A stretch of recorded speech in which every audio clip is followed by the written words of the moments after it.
serio. Bueno, ¿qué tal? Bueno, la vez pasada terminamos con el neoclasismo. Espero que ya hayan hecho su trabajo, su examen y etcétera. Espero que ya hayan terminado. Esta vez pues vamos a comenzar con el tema 4. Básicamente con esto se supone que con ese tema habrían de terminar bueno, habríamos de terminar los videos. Eso obviamente está dividido en varios videos a su vez. Pero con el tema 4 sería el último tema que se supone que vamos a ver antes de que regresen, si no es que se han muerto por el coronavirus. O me he muerto yo. Bueno, el tema 4 es el Renacimiento y el Barroco. Lo puse como un solo tema, normalmente se ve por separado. El Renacimiento es un tipo de estética y el Barroco es otro tipo de estética, ¿sí? Pero aquí hay un problema. Resulta que el Barroco, realmente los escritores barrocos nunca pensaron que eran diferentes de los renacentistas. Es decir, ellos nunca se sintieron diferentes. De hecho, básicamente, digamos que el Renacimiento, por decirlo así, evolucionó. Se han visto Pokémon como que evolucionó y se convirtió en el Barroco, ¿sí? No hay una diferencia totalmente tajante. De hecho, algunos escritores nadie sabe dónde catalogarlos. Un ejemplo es Cervantes. Hay algunos que dicen que es renacentista y otros dicen que es barroco, ¿sí? Digo, sí hay diferencias que ya veremos que son bastante claras si lo englobamos entre ambas estéticas. Pero aquí sí todavía es más difícil, ¿sí? ¿Por qué? Porque los neoclásicos sí estaban en contra del barroco. Los románticos también estaban en contra del neoclásico. Pero estos dos nunca estuvieron en contra, ¿sí? Los renacentistas no sabían ni que eran renacentistas y los barrocos nunca supieron que eran barrocos. Se clasificaron posteriormente. Se clasificaron, de hecho los clasificaron fueron los neoclásicos. A esos güeyes les encantaba clasificar todo.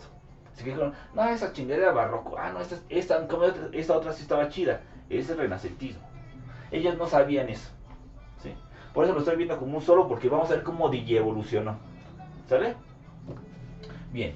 Entonces, vamos a ir por orden. Vamos a ver el primero en el orden. Primero vamos a ver el renacentismo y vamos a ver cómo evoluciona en el barroco. Como no son temas totalmente separados, vamos a empezar viendo cómo era el contexto histórico de esta época, ¿sí? Así que el 4.1, vamos a ver el tema, ahora sí, el tema 4.1. El tema 4.1 vamos a llamarle, en su libro, esta es la página 36, se llama El imperio donde no se pone el sol, los siglos de oro, pero otra vez soy un bastardo que no tiene ganas de escribir tanto y no le voy a poner los siglos de oro. Es una etapa muy importante para la literatura, sobre todo la literatura castellana. Bueno, la literatura en español. Bueno, los siglos de oro. ¿Cuáles son esos siglos? Bueno, para empezar son dos. Por eso se llama siglos, no siglos. Como ya debe empezar. Vamos a empezar cuáles son. Si el semestre empezó con el realismo, es del siglo XIX. Qué feo 19, ¿verdad? Luego seguimos con el romanticismo, que es del siglo XVIII. Luego siguió el neoclasicismo, que como deben acordarse es del siglo, básicamente del siglo XVII. Los siglos de oro,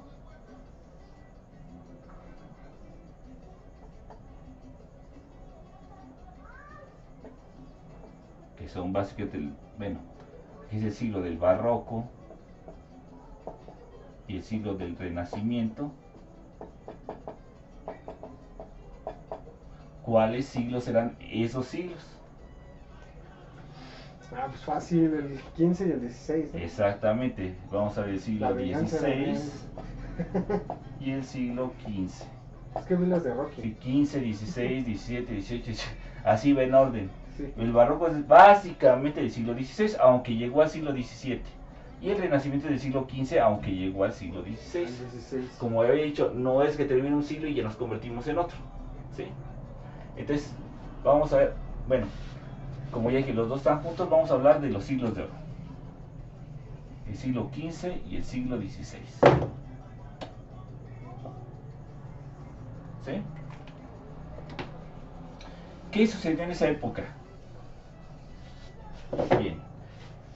¿Tienes alguna idea de por qué se llaman siglos de oro? Porque fue de lo mejorcito que tuvieron. Bueno, fue importante, pero efectivamente fue algo importante, pero no solo en la literatura, ¿sí? Llamamos a esta época la literatura de los siglos de oro, pero también en historia también se llaman los siglos de oro, ¿sí? Para ser exactos, se llama los siglos de oro de España, ¿sí?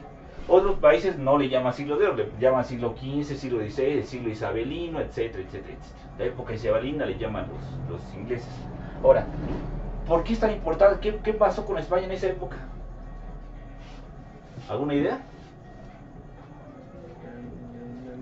Pues fue cuando la conquista, ¿no? Exactamente, muy bien. Vamos a recordar que siglo XV es más o menos los años 1400, 1500. ¿Cuándo se descubrió América? En el 1500, no sé. 1492. Antes era aprox, ¿no? 1500. Estamos en el siglo XV. Exacto. ¿Sí? Bien. ¿Qué importancia tuvo el descubrimiento de América?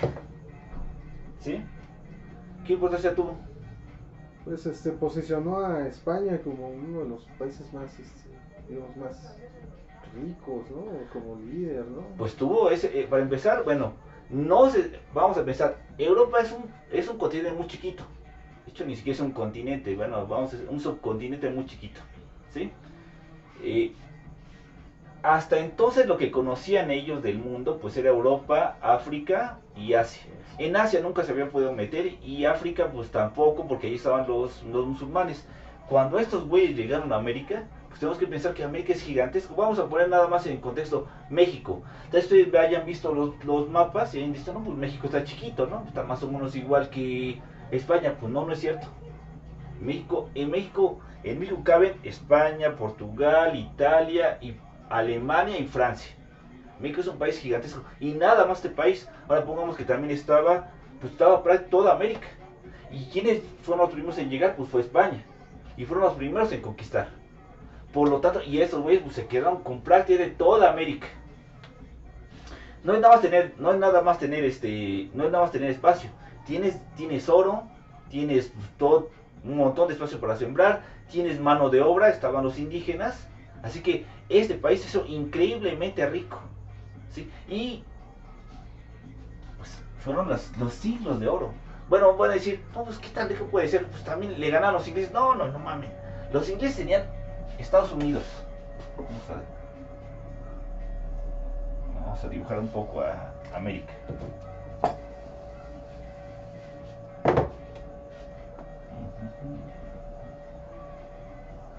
Voy a dibujarla medio mal, no importa, no soy... Voy a hacer muy chiquito esto. Bueno, vamos a poner. Llega ahí no ocupo más. El profe no es mapólogo. Sí. Ustedes dicen, no, pues Estados Unidos está grandote.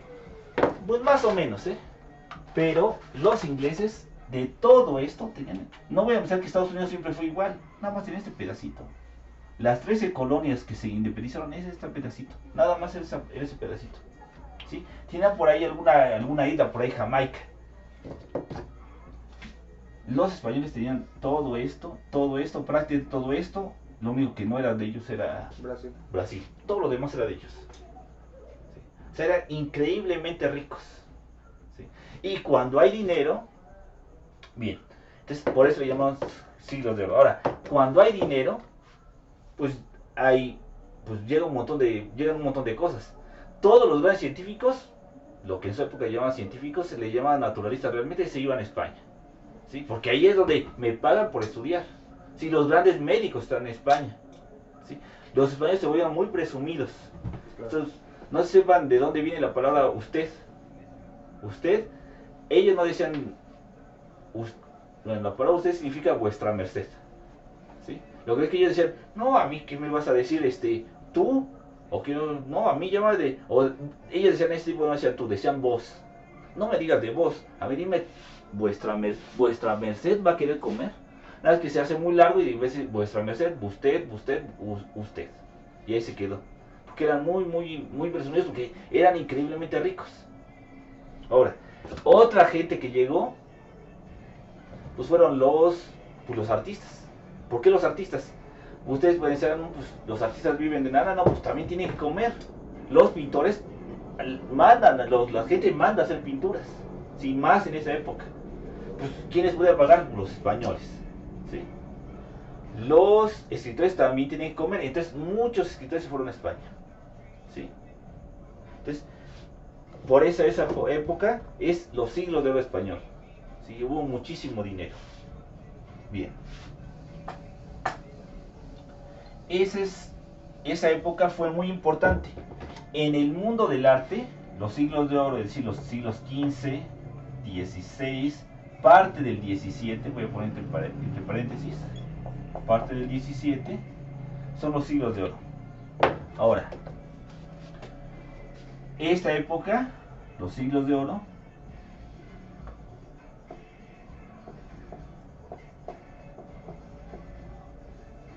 en literatura abarcan dos grandes corrientes que ya había comentado, que son el Renacimiento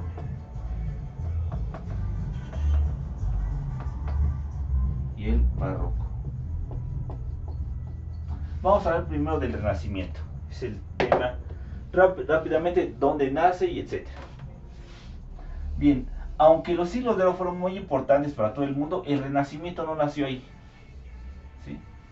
Seguramente ya han escuchado sobre el Renacimiento y deben tener alguna imagen muy clara.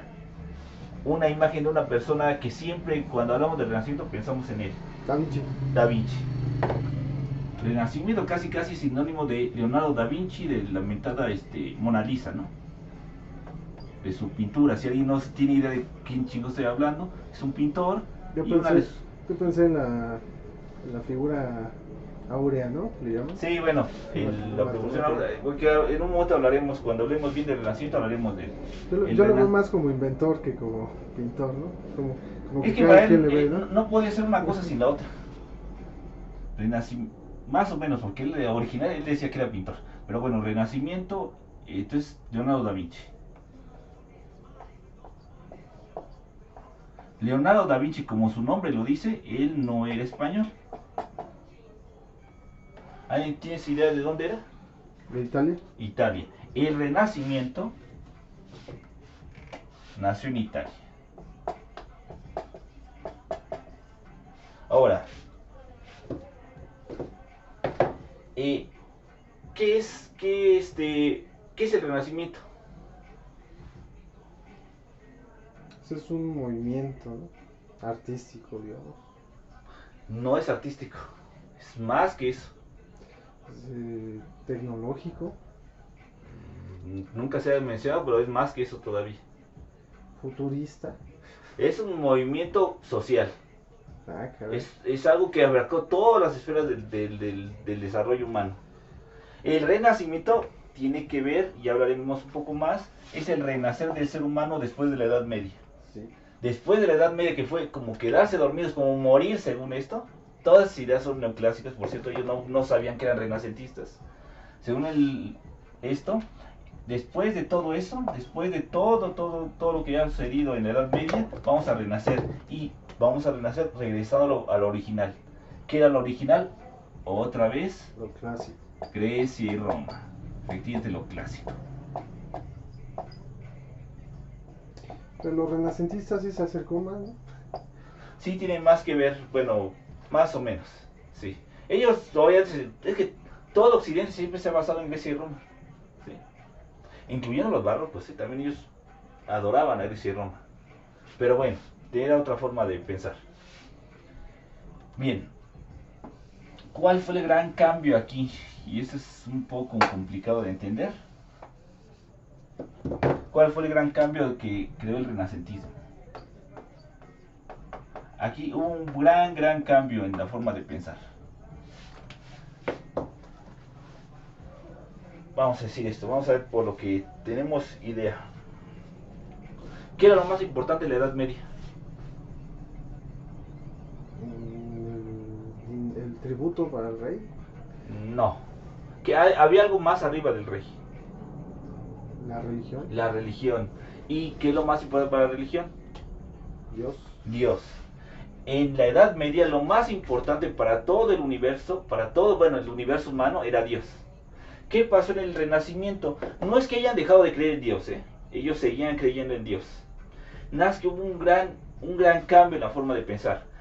Resultado de un montón de cosas que no me voy a poner ahorita a comentar porque sería muy bonito, pero no la verdad, aquí nada más en video no lo van a entender. Pero, ¿cuál fue este cambio? Dios era un doble del ser humano. ¿Cómo decirlo así? Bueno, vamos a explicar un poco. Seguramente todos ustedes han visto esa imagen, no es de Da Vinci, es de Miguel Ángel. Hay una imagen en la Capilla Sixtina muy famosa, donde hay un hombre tocando a Dios. ¿Sí? Lo que sucede es que los renacentistas decían que el hombre es un doble de Dios. ¿Y qué es un cerebro? Eso no sabes. Puede ser un hígado también. Sí, eso ya son jaladas. En fin, ¿cómo sabemos eso? Y además, ¿qué nos importa? Lo que pensaba él. Lo que importa es que esto es: Dios y el hombre son lo mismo. En importancia, digamos. El hombre es un doble de Dios. El hombre es un doble de Dios. ¿Sí? Porque, bueno, como dice de hecho la Biblia, los hizo a su imagen y semejanza. Es decir, si nosotros tenemos la imagen de Dios, tenemos las mismas capacidades de Dios. ¿Sí? Es decir, el universo se hizo humanista. Se creó el humanismo. El humanismo no era destruir a Dios, La idea es esto: si nosotros somos doble de Dios, nosotros tenemos la capacidad de comprender al universo. ¿Sí? No, nuestro cerebro nuestro cerebro es capaz de entenderlo todo porque somos su doble, como es el mundo terrenal, es el mundo divino. ¿Sí? Y por lo tanto podemos comprenderlo. Entonces es un cerebro, ¿no? Que está en la pintura. Pues quién sabe eso, es que no sabemos. Sí, Miguel Ángel no dijo voy a hacer un cerebro. ¿Sí? Como tampoco podemos saber si el manto de Dios se parece al píloro, pues puede ser cualquier cosa redonda, no mames. Quién sabe. Y además que no nos importa. Sí puede ser. Lo importante es otra vez esto: el humano se hizo no el centro del universo, porque el centro del universo seguía siendo Dios, pero es que el humano era el doble de Dios. Por lo tanto, el ser humano es capaz de comprender al mundo. Este cambio en la forma de pensar es lo que le da origen al Renacimiento. ¿Sí? Bien, esos son los contextos. Con el Renacimiento también nacen los siglos de oro. Surgen los siglos de oro. Puede decir que tiene que ver todo esto con los siglos de oro. Bien, otra vez. Fue la época en donde tenía España más dinero, pues sí, que tiene que ver tener dinero con el Renacimiento. Bien, es que una de las cosas que crearon el Renacimiento fue la revolución en la forma de pensar, como ya había dicho. ¿Qué creó esta revolución en la manera de pensar? Bueno, fueron varios factores. El surgimiento de una nueva clase social. Todo esto es muy complicado ahorita. Pero otra que creó esto fue que se dieron cuenta de que el mundo no era como antes pensaban. Es decir, hasta entonces la iglesia tenía todo el conocimiento y se basaba o en la Biblia o se basaba en los clásicos griegos y romanos, es decir, en Aristóteles, Platón y todo eso. Y tanto la Biblia como los clásicos griegos y romanos, Platón, Aristóteles, etcétera, etcétera, decían que el universo ya se conocía todo sobre el universo. Y lo que ellos decían es que el universo tiene partes, que una es Asia, otra es África y otra es Europa. ¿Sí? ¿Y qué pasa cuando descubren América?